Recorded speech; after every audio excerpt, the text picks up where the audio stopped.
I'm not sitting next to some ghetto trash who obviously stole that ticket. Patricia Henderson's venomous words slice through the first-class cabin as she physically blocks Diana Washington from reaching seat 1A. "Ma'am, this is my assigned seat." Diana's measured response only inflames Patricia's contempt. "Don't lie to me. I know a scammer when I see one." Patricia's voice climbs to ensure every passenger hears. "You probably printed that fake ticket at home thinking you could steal from hardworking Americans." Diana remains perfectly still, her leather briefcase steady despite the public assault.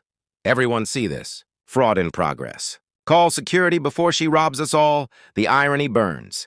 Patricia is shrieking at the woman who built this airline from nothing.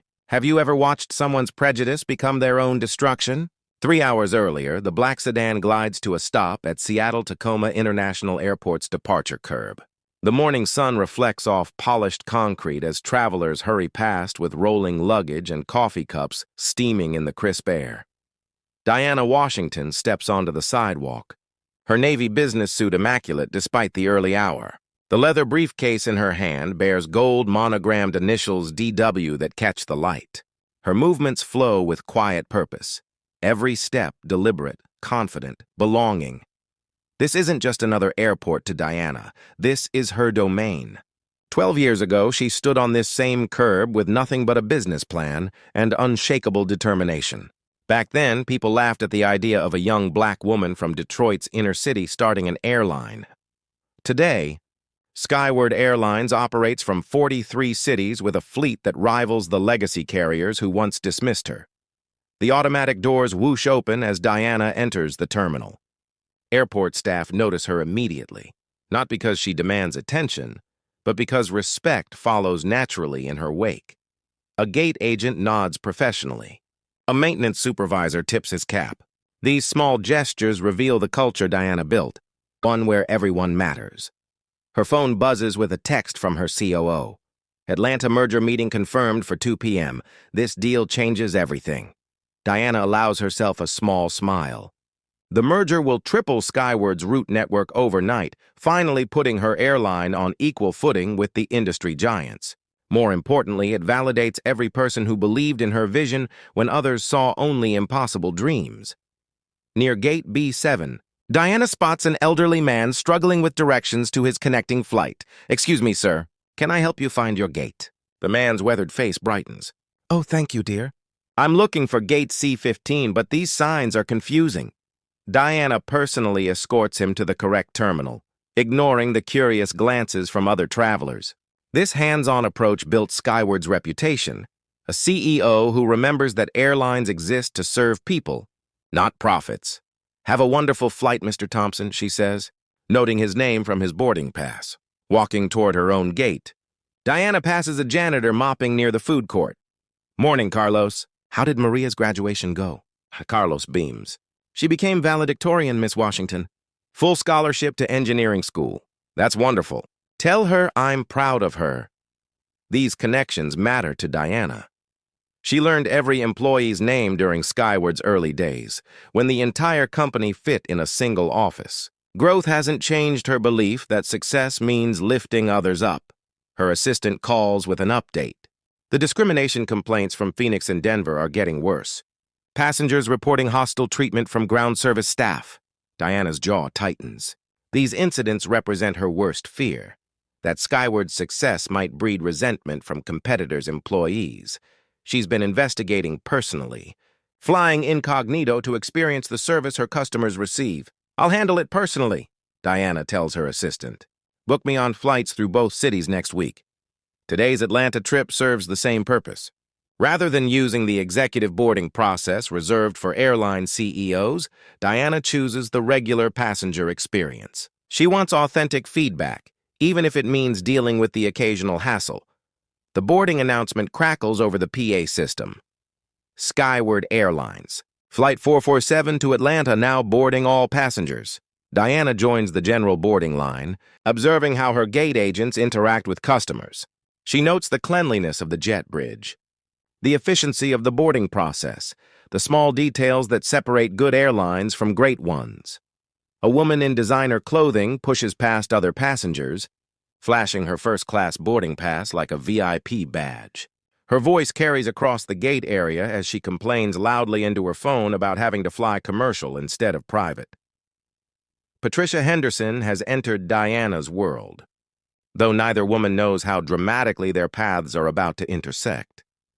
Diana boards quietly, taking mental notes as she moves through the aircraft. The cabin looks pristine, exactly the standard she demands.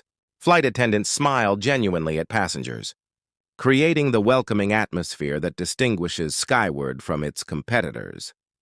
She reaches row 1, where her boarding pass indicates seat 1A, the seat she personally designed during Skyward's early days when every detail mattered because the company's survival depended on passenger satisfaction. Diana has no idea that in the next few minutes she'll face the most public test of the values she spent 12 years building into her airline. Patricia's voice cuts through the ambient noise like nails on glass. "Excuse me, I need to board immediately. I'm Platinum Elite with 3 airlines and I have very important business in Atlanta." She waves her first-class boarding pass at the gate agent, who politely explains that first-class passengers will board momentarily. Patricia's designer heels click impatiently against the polished floor. "Do you know who I am? I work for Air Support Services. We handle ground operations for half the airlines in this country. I could have your job with one phone call." Diana watches the interaction carefully. Customer service recovery in moments like these separates great airlines from mediocre ones. The gate agent maintains professional composure despite Patricia's entitled demands, exactly the standard Diana expects from her team. When first-class boarding begins, Patricia surges forward like she's claiming territory. Hermes' bag swinging dramatically, she presents her boarding pass with theatrical flourish. Finally, some airlines understand how to treat their important customers. Diana approaches the podium next, boarding pass ready. The scanner beeps successfully, but Patricia's head whips around at the sound. "Are you sure you're not supposed to wait for Group 3? Patricia asks, with saccharine sweetness, her voice pitched loud enough for nearby passengers to hear. "Economy boarding hasn't started yet?" "I have a first-class seat, thank you," Diana replies calmly. Patricia's eyes narrow, scanning Diana from head to toe, taking in the professional attire and confident demeanor with obvious skepticism. "Well, I suppose anything's possible these days." The jet bridge feels smaller with Patricia's aggressive energy filling the space. "I just can't believe how standards have declined in air travel these days," Patricia announces loudly. "Anyone can claim anything now. No verification, no standards." Aboard the aircraft, flight attendant James greets each passenger warmly. The cabin smells of leather conditioner and subtle lavender, the signature scent Diana selected to create a calming environment. Patricia sweeps into first class like she owns it, immediately claiming both armrests and spreading her belongings across multiple seats. Her phone rings. "Yes, I'm on the plane now." First class, obviously, though the quality of passengers has really gone downhill. "You wouldn't believe who they're letting up here these days." She glances pointedly at Diana.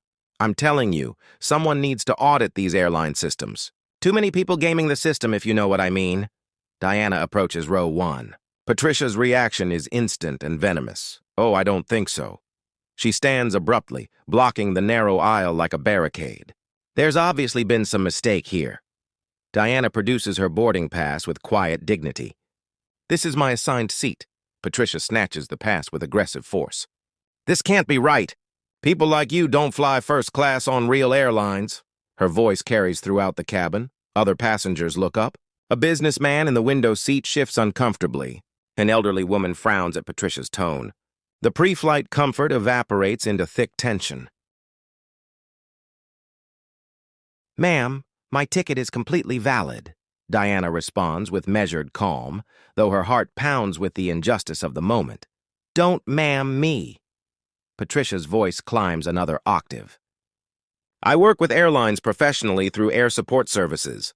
I know their booking systems inside and out, and I'm telling you, this boarding pass is highly suspicious." She waves the boarding pass in the air like evidence at a trial. "Look at this printing quality. Look at these seat assignments. Something's not right here." Flight attendant James approaches nervously, his youthful face uncertain how to navigate the volatile situation. Diana recognizes the difficult position he's in, torn between customer service and maintaining order. Is there a problem here? James asks diplomatically. Patricia immediately turns her fury on him. Yes, there's a major problem. This woman has a fraudulent boarding pass and needs to be removed immediately. I demand to speak to the captain. Diana watches James struggle, knowing he recognizes her but can't reveal her identity without compromising her undercover evaluation. The crew has strict instructions to maintain her anonymity during these passenger experience audits.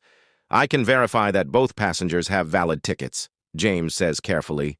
Patricia explodes. Verify? Are you kidding me? Look at her. Does she look like someone who belongs in first class? I refuse to sit next to criminals and welfare queens pretending to be respectable. The racist slur hangs in the air like poison gas. Several passengers gasp audibly. Ma'am, that language is completely inappropriate, James says, voice firming with authority. Inappropriate? What's inappropriate is letting people steal seats with fake documents. Patricia storms down the aisle, addressing the entire first-class section. Everyone needs to see this fraud in action. More passengers pull out phones, sensing the confrontation escalating beyond normal airline drama. Diana realizes this moment will likely be recorded and shared across social media within hours. Patricia continues her tirade with increasing volume. I work in aviation ground services for air support. We provide services to airlines across the country. I know how these systems work, and I know when someone's trying to scam the system, she points dramatically at Diana. This woman clearly printed a fake boarding pass at home and thinks she can steal from hard-working Americans who actually pay for first-class seats. The irony burns through Diana's composure. Patricia is lecturing about aviation expertise to the woman who built the airline from nothing, designed every passenger service protocol, and personally selected the cabin materials surrounding them. I have connections at the highest levels of this industry, Patricia continues, her voice reaching fever pitch.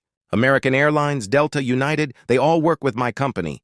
I'm calling my contacts right now to report this systematic fraud. Diana maintains her dignity despite the public humiliation, but inside her CEO instincts scream for justice. Every fiber of her being wants to end this charade and reveal the truth that would shatter Patricia's arrogant assumptions. But she also recognizes the valuable data she's gathering. This incident represents exactly the kind of discrimination. Her passenger's face, senior flight attendant. Maria appears from the galley drawn by the commotion. Her experienced eyes take in the situation immediately. One passenger clearly harassing another while travelers record the incident. What seems to be the issue? Maria asks with professional authority. Patricia seizes on the new audience. Finally, someone with authority.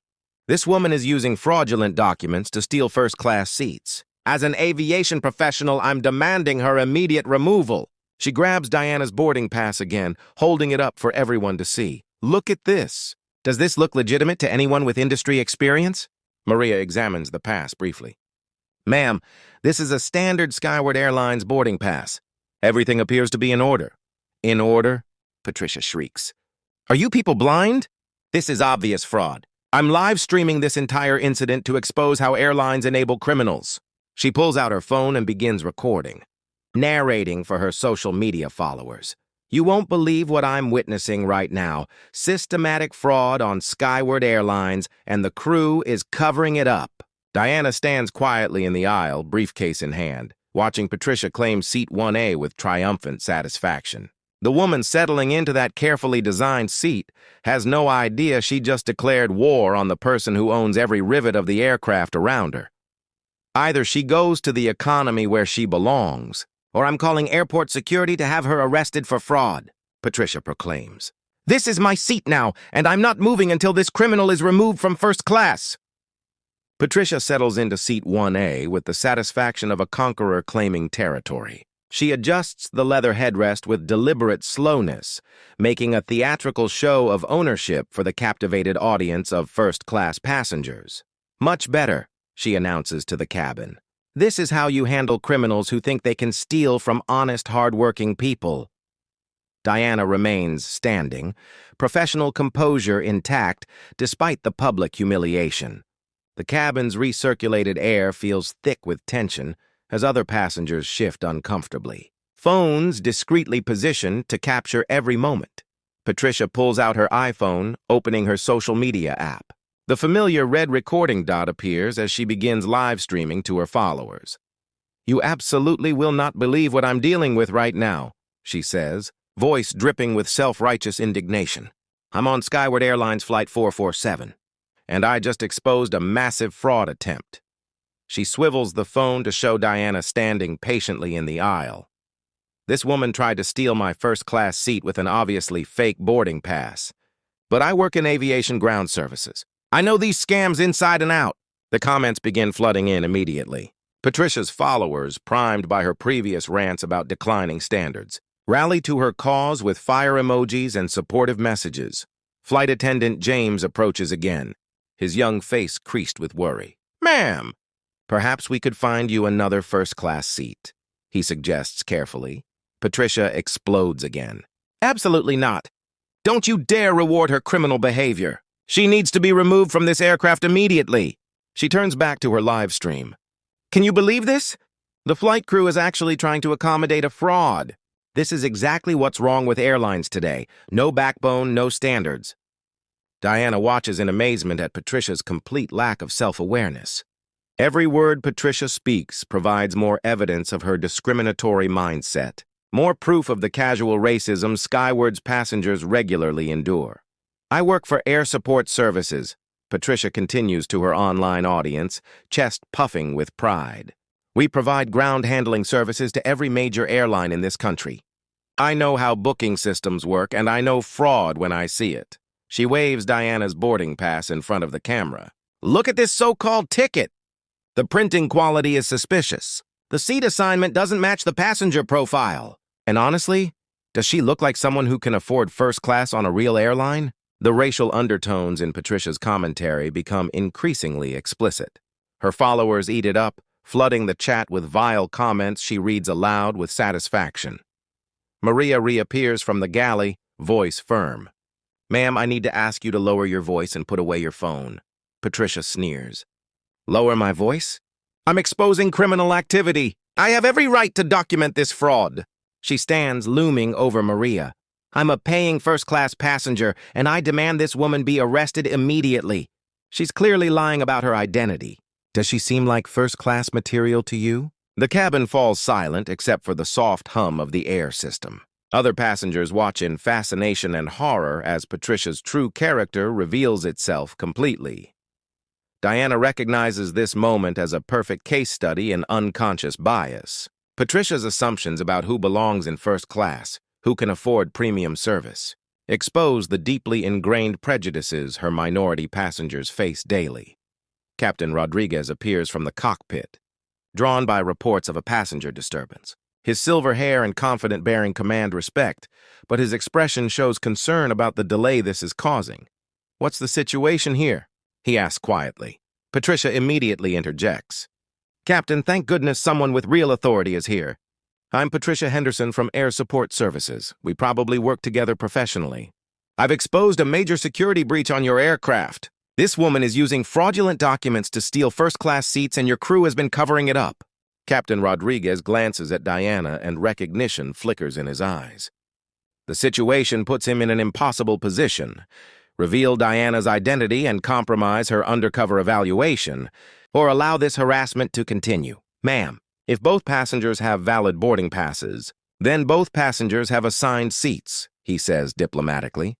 Patricia's live stream audience has grown to over 300 viewers, with shares multiplying. "This is unbelievable," she shrieks. "Even the captain is part of the cover-up. This airline is completely corrupt." She begins walking through the cabin, interviewing other passengers for her stream. "Sir, you paid good money for first class, right? How do you feel about criminals stealing seats with fake tickets?" The businessman she approaches looks deeply uncomfortable. I really don't want to be involved in this. See?" Patricia tells her camera triumphantly. "Everyone knows this is wrong, but they're too scared to speak up." Diana realizes Patricia's behavior has crossed from discrimination into harassment that could legally justify her removal, but she also recognizes the incredible learning opportunity this moment provides. Patricia discovers Diana's business cards and her briefcase, which had been placed in the overhead bin during the boarding chaos. She holds them up to her camera with mocking laughter. "Oh, this is rich. Look what I found in her bag." She waves the cards dramatically. This fraud is carrying fake business cards claiming to be the CEO of Skyward Airlines. Can you believe the audacity? The comments on her live stream explode with laughter emojis and supporting messages. "CEO of Skyward Airlines," Patricia reads aloud in a mocking voice. "This woman thinks she owns this airline. She probably printed these fake cards at the same place she made her fake boarding pass." Diana watches. Patricia wave her legitimate business cards around like evidence of fraud, each gesture adding to the mountain of irony building toward the inevitable collapse. Patricia addresses the entire first-class cabin.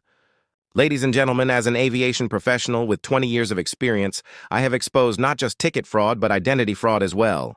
This woman is impersonating a corporate executive with fake credentials." She holds up the card and boarding pass together. "This represents everything wrong with our society today." Her live stream reaches a crescendo as Patricia delivers her final accusation with complete confidence in her righteousness. "I demand this fraud be arrested immediately for identity theft, document forgery, and terrorist threats to aviation security." Captain Rodriguez exchanges glances with Maria. Patricia's live-streamed accusations and inflammatory language have created a situation threatening flight safety and passenger comfort. Diana stands quietly through it all, her briefcase steady in her grip, watching Patricia destroy herself with every word. The woman claiming seat 1A has no idea that her next few minutes will redefine the meaning of humiliation. The irony hangs thick in the recycled cabin air. Patricia is live-streaming her own destruction to hundreds of viewers, building an audience for the moment when her entire worldview collapses around her. Captain Rodriguez stands at the entrance to first class, his weathered face grave with the weight of an impossible decision. The live stream numbers climb past 500 viewers as Patricia continues her venomous tirade, completely oblivious to the approaching avalanche. "This is Captain Rodriguez speaking," he says, his voice cutting through Patricia's hysteria with military precision. "I apologize for this disruption, but I need to address this situation immediately." Patricia whirls toward him with triumphant vindication. "Finally, Captain, arrest this criminal immediately. I've documented everything for the authorities." The captain's eyes find Diana's face, and she gives him the slightest nod. "The undercover evaluation has provided more than enough data. The moment for truth has arrived. Miss Washington," Captain Rodriguez says with deep professional respect, his voice carrying the unmistakable tone of someone addressing their superior. "I sincerely apologize for this unacceptable treatment. Should I have security remove this passenger for harassing our company's CEO?" The words hit the cabin like a lightning strike. Patricia's phone trembles in her hand, the live stream still recording as her face drains of all color. "CEO? That's impossible." "You're all lying! This is some kind of conspiracy!" Flight attendant Maria steps forward, her voice clear and authoritative. "Ma'am, you have been verbally assaulting Diana Washington, founder and chief executive officer of Skyward Airlines. You are sitting in a seat belonging to the woman who owns this aircraft." The first-class cabin erupts. Passengers gasp audibly, phones appear everywhere, and Patricia's live stream comments explode with shock emojis and disbelief. Her followers watch in real time as their champion's world disintegrates. Diana finally speaks, her voice carrying the quiet authority of someone accustomed to commanding rooms full of executives. "Miss Henderson, I am indeed Diana Washington. I founded Skyward Airlines 12 years ago with a single leased aircraft and a vision of dignified air travel for everyone." Patricia staggers backward, gripping the seat for support. Her live stream shows her face in perfect detail, the moment when absolute confidence transforms into absolute horror. "This can't be happening," she whispers into her phone, her voice cracking. "Black women don't own airlines. This is all fake. They're lying to protect a criminal." Captain Rodriguez produces his crew manifest on a tablet showing Diana's name listed as company CEO, incognito evaluation. Flight attendant James pulls up the Skyward Airlines website displaying Diana's executive biography and professional headshot. The evidence is irrefutable. undeniable and utterly devastating. Diana's voice remains perfectly calm, but every word carries the weight of absolute authority. Miss Henderson, you said people like me don't belong in first class on real airlines. You're sitting in seat 1A, which I personally designed during our prototype phase. I selected the leather, the color scheme, even the armrest positioning. Patricia's live stream audience watches her complete meltdown in real time. The comments section explodes with viewers calling her out, sharing the stream across platforms, and documenting every second of her humiliation. You claimed I don't look like first-class material, Diana continues, unshakable. I didn't just build this airline from nothing. I revolutionized the industry's approach to passenger service, employee treatment, and operational efficiency. The businessman in 2A begins applauding slowly, followed by others who recognize the extraordinary grace Diana has shown under attack. The sound builds throughout the cabin as people witness true leadership in action. Patricia collapses back into seat 1A, her designer facade crumbling as the magnitude of her mistake becomes clear. Her phone continues live streaming her destruction to an audience that grows larger every second. I didn't know, she stammers. I would never. This is all a terrible misunderstanding. Diana addresses the cabin with calm strength. Ladies and gentlemen, I apologize for this disruption. We'll be departing shortly, and I personally guarantee you'll receive the exceptional service Skyward Airlines promises every passenger. Applause grows louder. Passengers cheer. Patricia's social media feeds flood with notifications as her live stream goes viral, for all the wrong reasons. Screenshots of her racist comments spread across Twitter, Facebook, and Instagram. Her professional network watches in horror as their colleague destroys herself publicly. Miss Henderson, Diana says, finally addressing her tormentor directly. You assumed I didn't belong here based solely on my appearance. You demanded my removal from an aircraft I own, disrupted my passengers' experience, and live-streamed false accusations to hundreds of viewers. Patricia's hands shake as she tries to end her live stream, but the damage is already irreversible. You work for Air Support Services, Diana continues evenly. Your company provides ground handling services to Skyward Airlines. You've just publicly harassed your biggest client's CEO while documenting every word. The ultimate irony lands. Patricia attacked the person who literally signs her company's paychecks, broadcast her racism to the world, and provided irrefutable evidence of her own destruction. Diana calmly takes her rightful place in seat 1A, while Patricia sits paralyzed in the aisle, her phone still recording the moment when prejudice met its perfect punishment. Patricia's phone buzzes incessantly with notifications. Comments flood in faster than she can read. Miss Washington, I'm so sorry, she pleads. I didn't know. I would never. Diana's voice is steady. Miss Henderson, discrimination isn't a misunderstanding. It's a choice.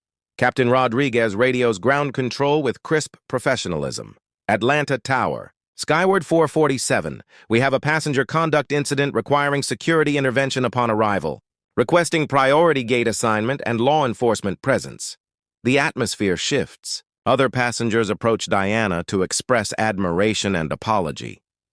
Miss Washington, says the businessman from 2A, your composure throughout this ordeal has been remarkable. An elderly woman nods. That young lady showed more class in 10 minutes than some people show in a lifetime. Meanwhile, Patricia's LinkedIn profile is being bombarded with professional condemnation. Her work phone rings. The caller ID reads Air Support Services Executive Office. She stares at it, terrified. I can't answer that, she whispers, declining the call. Diana explains Skyward's passenger conduct policy with CEO authority. Miss Henderson, you'll be placed on our permanent no-fly list pending investigation. Our legal team will review this incident for potential civil action regarding defamation and harassment. Patricia's face goes ashen at the mention of legal consequences. Her amateur live stream has created a permanent record of her discriminatory behavior. Flight attendant Maria documents everything with practiced efficiency. Photos of Patricia's belongings, timestamps, witness statements. The secure aircraft Wi-Fi allows news outlets to pick up the viral video within minutes. Hashtag A Skyward CEO begins trending worldwide. Patricia's phone keeps buzzing. texts from family, colleagues, and friends. "Pat, please tell me this isn't really you," her sister writes. Her brother's message is blunt. "What the hell were you thinking? This is everywhere. The company's board meeting lasts less than 30 minutes. CEO Michael Brooks issues a terse statement. Air Support Services condemns the discriminatory behavior displayed by Patricia Henderson. Effective immediately, Miss Henderson's employment has been terminated for conduct fundamentally incompatible with our company values and client relationships, but Patricia's professional destruction has only begun. Within days, airline CEOs across the country circulate her name. A coordinated industry blacklist takes shape. Emails arrive in rapid succession. American Airlines. We cannot consider future employment. Applications from your profile. Delta Airlines. Your application has been permanently flagged due to documented discriminatory behavior. United Airlines. We do not extend opportunities to individuals with verified discrimination incidents. Southwest Airlines. Your history does not meet our inclusive culture standards. Major ground service companies, Gate Gourmet, Swissport, Signature Flight Support, follow suit, locking her out of the industry entirely. Federal authorities open an investigation into Patricia's false claims about terrorism and fraud, both federal offenses. Skyward's legal team files a civil lawsuit for defamation and harassment. Her own live stream provides ironclad evidence. Patricia's personal life collapses next. Her husband, attorney David Henderson, faces pressure from his law firm's clients. The Henderson name becomes toxic. Their country club suspends their membership. Her children's private school expresses concerns about family values. With 20 years of aviation experience rendered worthless, Patricia begins applying for entry-level jobs. Every employer recognizes her name from the viral video. Rejections flood in. Meanwhile, Diana transforms the ordeal into purpose. She establishes the Dignity in Travel Foundation, using settlement funds to provide legal aid for victims of discrimination in transportation industries. Congress invites her to testify before the House Transportation Committee. Her calm yet powerful testimony leads to new legislation mandating anti-bias training for all airline personnel. The Henderson Protocol, named with deliberate irony, becomes an industry standard for rapid response to discrimination incidents. 6 months later, Patricia stands in federal court before Judge Sandra Martinez. "Miss Henderson," the judge declares, "your actions represent a particularly egregious form of discrimination, amplified by social media and compounded by false accusations that threatened aviation security. The court sentences you to 6 months in federal prison, followed by 2 years of probation. Additional penalties: 500 hours of community service at diversity organizations. A $50,000 fine. Permanent prohibition from employment in transportation industries. Her assets are seized to satisfy damages. Her home enters foreclosure. Her husband files for divorce. Her community service takes place at a Detroit community center, the same neighborhood where Diana Washington grew up. People recognize her instantly. That racist lady from the airplane video. 1 year later, Diana stands in that same first-class cabin, sunlight streaming through new windows. In front of her sit 30 aviation students from historically black colleges and universities. "This cabin witnessed something extraordinary 12 months ago," she begins. "A woman named Patricia Henderson saw my skin color and assumed I didn't belong here, never imagining she was attacking the person who designed every detail of this space." The students listen in awe. "That day taught me that prejudice often reveals more about the person holding it than their target." Patricia Henderson's hatred blinded her so completely she couldn't see the truth standing right in front of her. Diana gestures toward the students. When young people see someone who looks like them in leadership, it expands their vision of what's possible. Meanwhile, Patricia's story becomes a corporate cautionary tale, featured in diversity training programs nationwide. While Patricia lost everything through hatred, Diana's grace under pressure elevated her to new heights. Skyward Airlines triples in size, earning record loyalty for its integrity. The incident that could have destroyed my company instead demonstrated our commitment to dignity and equality, Diana explains at a press conference. We attracted millions of passengers who believe in what we stand for. She receives the Presidential Medal of Freedom, honoring her role in advancing civil rights through business leadership. Her foundation expands globally, providing representation for discrimination victims across industries. Discrimination doesn't just hurt its immediate targets, Diana says. It diminishes all of us. When we judge people by appearance instead of character, we lose the chance to connect with remarkable individuals. She looks directly into the camera. If you've witnessed discrimination, don't be a silent bystander. Your voice matters. Your intervention could change someone's life. She leans forward. Right now, I want you to do 3 things. First, share this story with someone who needs to hear it. Second, remember that Patricia Henderson thought she was exposing fraud, but she was exposing herself. And third, ask yourself this. If someone secretly recorded your worst moment, would you be proud of what the world would see? Her voice softens but carries immense power. Remember Patricia Henderson the next time you're tempted to judge someone by their appearance, because the person you dismiss might just be the one who can change your entire life.